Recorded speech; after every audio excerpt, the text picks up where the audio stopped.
la nature même de la personnalité juridique internationale dont jouit l'Alliance Fleuve Congo AFC M23 aujourd'hui.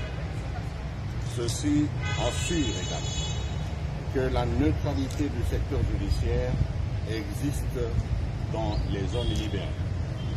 Ceci assure aussi que personne, et alors personne ne se rendra à justice dans notre pays. Ça rassure enfin que le droit fondamental consacré par l'article 19 de la Constitution relatif à l'accès à la justice, ce droit est garanti pour chaque citoyen.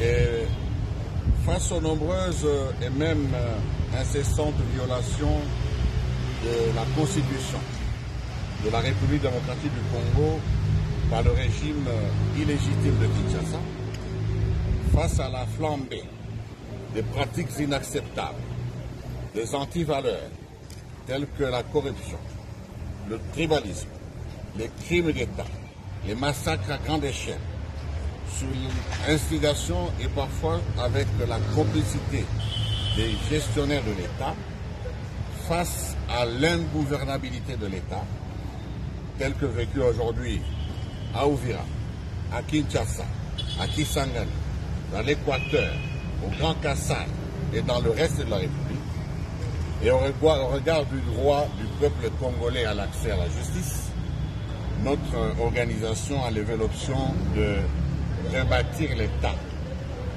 libérer le peuple congolais, aujourd'hui pris en otage par une bande de terroristes d'État, stabiliser la situation sécuritaire, imprimer une gouvernance de proximité en faveur de nos populations, etc.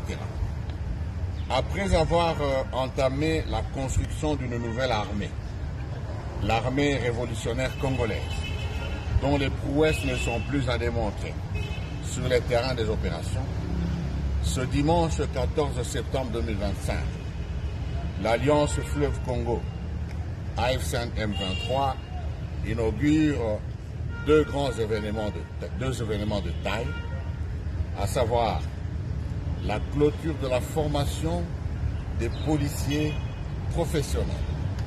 Il s'agit de la deuxième vague qui vont assurer l'ordre public sur l'ensemble du territoire libéré.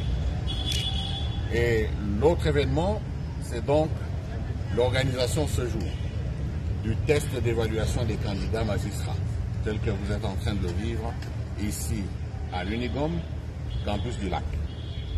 Nous avons enregistré au total 1002 dossiers, parmi lesquels des magistrats de carrière, des greffiers, des secrétaires de parquet, des agents et officiers de police judiciaire, des agents du service notarial et des agents pénitentiaires.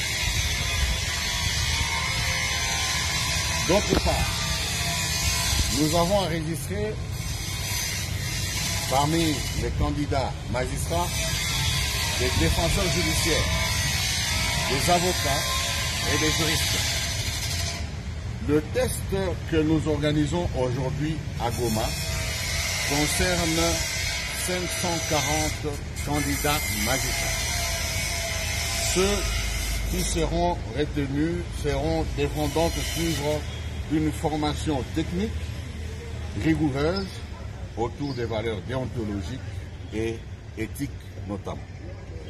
Ensuite, nous procéderons à des mises en place au sein des tribunaux de grande instance et des parquets y rattachés jusqu'aux dernières juridictions.